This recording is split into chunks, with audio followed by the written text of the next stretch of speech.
Hello everyone. आज हम discuss करने वाले हैं एक्सरसाइज और हमारा टॉपिक है elasticity of demand.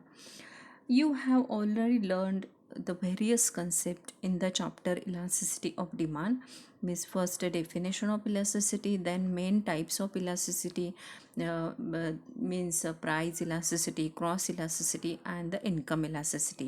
Then you have learned a 5 types of price elasticity, and then the methods of measuring price elasticity of demand. Now we are the point is exercise on this topic. So let's discuss the question. First question.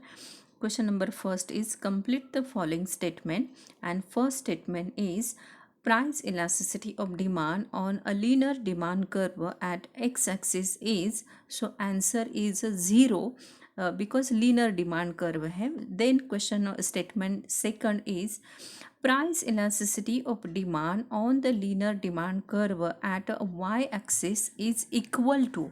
In the first statement their demand curve linear demand करो X axis at the zero है, और यहाँ जो है Y axis equal to infinite है. Y axis equal to infinite है.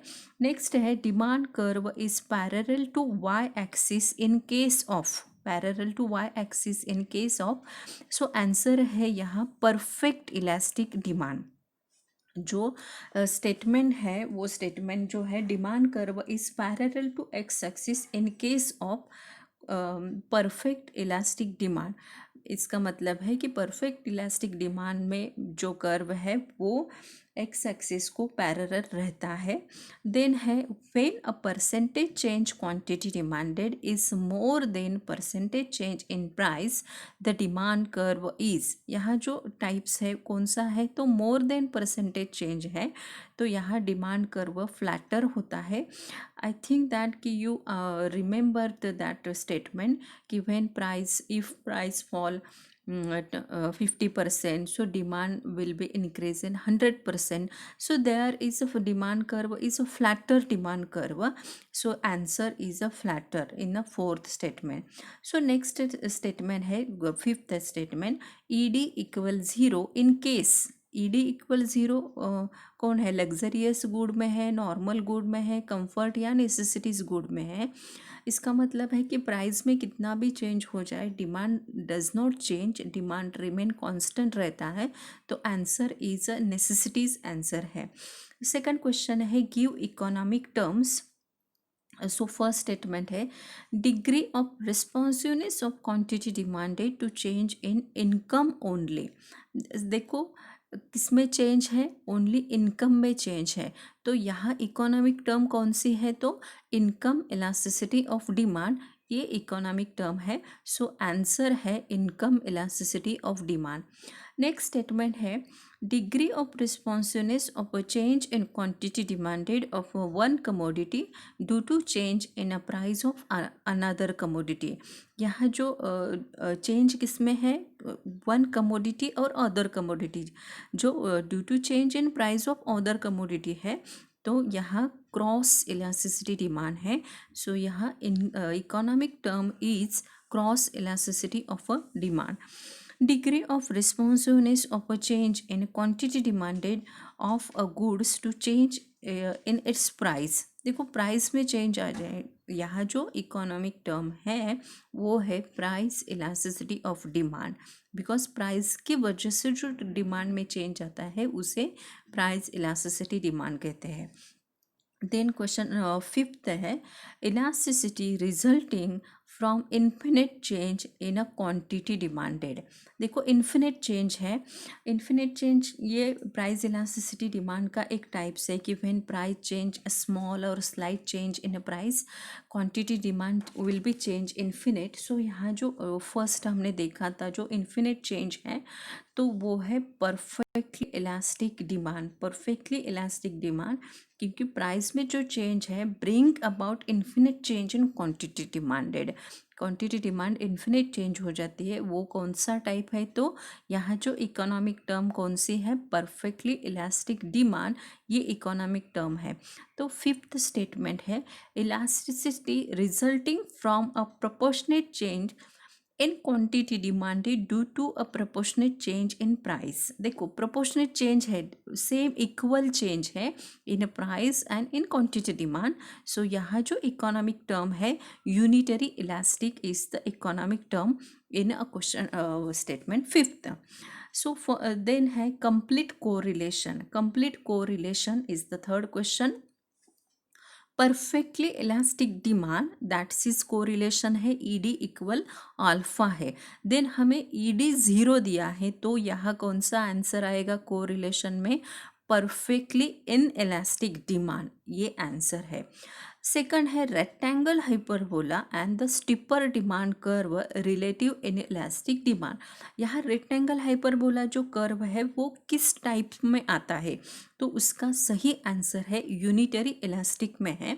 Because unitary elastic में price जो परसेंटेज चेंज प्राइस है when leads to percentage change in quantity demanded. So there जो रेक्टेंगल हाइपरबोला तो डिमांड कर्व स्लोप जो है वो रेक्टेंगल हाइपरबोला है। सो करेक्ट आंसर है यूनिटरी इलास्टिक। देन है straight line demand curve in linear demand curve. जो linear demand curve है जो हमने पॉइंट मेथड में लर्न किया है, तो यहाँ जो नॉन लीनियर डिमांड कर्व जो है इसका सही आंसर है curved linear line demand, curve line demand आएगा। Then pink pen and ink है। पेन एंड इंक जो है वो कम्प्लीमेंट्री गुड है और टी और कॉफ़ी जो है सब्स्टिट्यूट गुड है। So answer is complementary good. Then ratio method दिया है हमको ED percentage change quantity demand divided by percentage change price है। तो सेकंड जो फॉर्मूला दिया है ED equal lower segment divided by upper segment. So ये कहाँ मिलता है हमें? पॉइंट मेथड में या ज्योमेट्रिक मेथड में ये फॉर्मूला हमें मिलता है। सो आंसर है पॉइंट मेथड या ज्योमेट्रिक मेथड। देन यहाँ न्यू क्वेश्चन आया है, वो है असरलेशन एंड रीजनिंग टाइप्स क्वेश्चन। यहाँ जो वन स्टेटमेंट दिया होता है और उसका जो रीज़न है वो रीज़न दिया होता है। सो उस टाइप में क्वेश्चन में हमें ऑप्शन चूज़ करना है कि ये स्टेटमेंट राइट है या उसका रीजनिंग राइट है, ये हमें चूज़ करना है। सो फर्स्ट स्टेटमेंट है elasticity of demand explain that one variable is influenced by the another variable. Elasticity demand definitely this statement is right statement है। वन वेरिएबल कौन सा है? प्राइस है। अनदर वेरिएबल कौन सा है? तो डिमांड है। और ये जो इन्फ्लुएंस है वो elasticity of demand concept explain करती है, वो स्टेटमेंट राइट है। देखो रीजनिंग क्या दिया है, the concept of elasticity of demand indicate the effect of price change in other factor on demand. ये राइट एक्सप्लेनेशन है। अबव स्टेटमेंट जो है उसका राइट एक्सप्लेनेशन रीजनिंग में आया है। तो उसका जो ऑप्शन आएगा वो option A true but B false, ये भी नहीं आएगा। उसका जो ऑप्शन आएगा जो बिकॉज दोनों ही स्टेटमेंट है वो राइट है।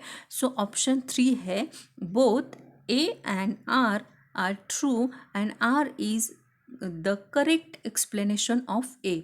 बिकॉज दो ही स्टेटमेंट है। फर्स्ट स्टेटमेंट में हमें इलास्टिसिटी डिमांड क्या है ये बताया है और सेकंड स्टेटमेंट इलास्टिसिटी रिलेटेड है कि कौन से घटक जो है वो इलास्टिसिटी एक्सप्लेन करते हैं। देन देखिए assertion second statement a change in quantity demanded of a one commodity due to change in a price of other commodity is cross elasticity। this statement भी right statement है। Change in consumers income lead to change in quantity demanded, ये reasoning है। देखो ये जो दोनों ही statement है वो दोनों ही स्टेटमेंट ट्रू स्टेटमेंट है, लेकिन वो जो ए स्टेटमेंट है वो हमें क्रॉस इलास्टिसिटी की डेफिनेशन बता रहा है और रीजनिंग में हमें इनकम इलास्टिसिटी की डेफिनेशन बता रहा है। इसका मतलब है दो ही स्टेटमेंट राइट है लेकिन फर्स्ट का एक्सप्लेनेशन रीजनिंग में नहीं आया है। तो ये जो आंसर है बोथ ए और आर ट्रू है, लेकिन R is not the correct explanation of A. ये सो फोर्थ ऑप्शन है वो राइट है।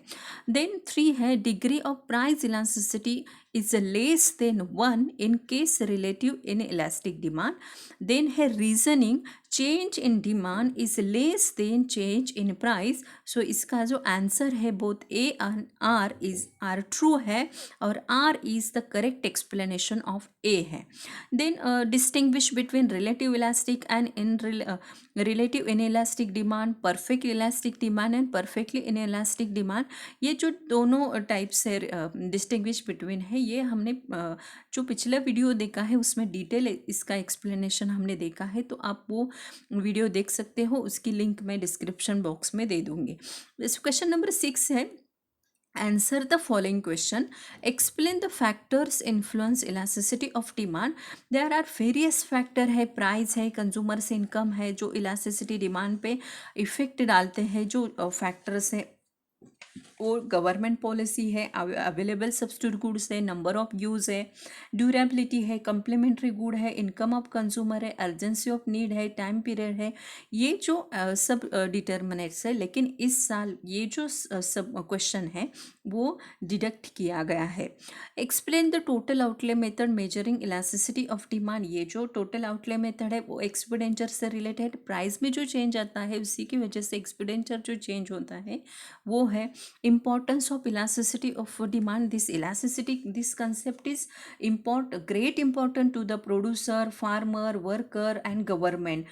So this most important concept contributed, and even important for farmers है, important for to the government है, factor pricing है, foreign trade है, public utilities है, proportion to expenditure, ये सब पॉइंट यहाँ एक्सप्लेनेशन में आएंगे. देन है observe the following figure and the answers question. यहाँ जो क्वेश्चन नंबर 7 दिया है, ये जो 2 डायग्राम्स है, identify and define sorry degree of elasticity of demand from the following demand curve. Quantity demand है, ये हमें 4 डिमांड कर्व यहाँ दिए हैं, और इसके जो क्वेश्चन, इसके क्वेश्चन है, ये यहाँ क्वेश्चंस हमें, ये कौन से डिमांड कर्व है ये आइडेंटिफाई करना है हमें. फर्स्ट में जो देखो, ये जो 5 डिमांड कर्व्स है जो हमने लर्न किए हैं प्राइस इलास्टिसिटी डिमांड कर्व के, और यहाँ जो ईच डायग्राम है shown a different sorry first देखो, इन द फर्स्ट में जो डिमांड कर्व है वो vertical straight line parallel to Y axis है, और ये जो इंडिकेटिंग क्या करता है, परफेक्ट इलास्टिक डिमांड. ए जो डायग्राम है वो परफेक्ट इन इलास्टिक डिमांड है. देखो बी जो डायग्राम है वहाँ जो डिमांड कर्व है horizontal line parallel to Y axis है, और ये it indicating perfectly elastic demand, perfectly elastic demand है बी. और देखो सी जो है, यहाँ सी में जो डिफरेंस हमें दिख रहा है ये इक्वल है. सो डिमांड कर्व जो स्लोप है, यहाँ जो रेक्टेंगल हाइपरबोला डिमांड कर्व है स्लोप है, सो ये यूनिटरी इलास्टिक डिमांड है. देन जो है यहाँ जो हमें डिमांड कर्व दिख रहा है, it has a flatter slope है, it has a flatter slope है.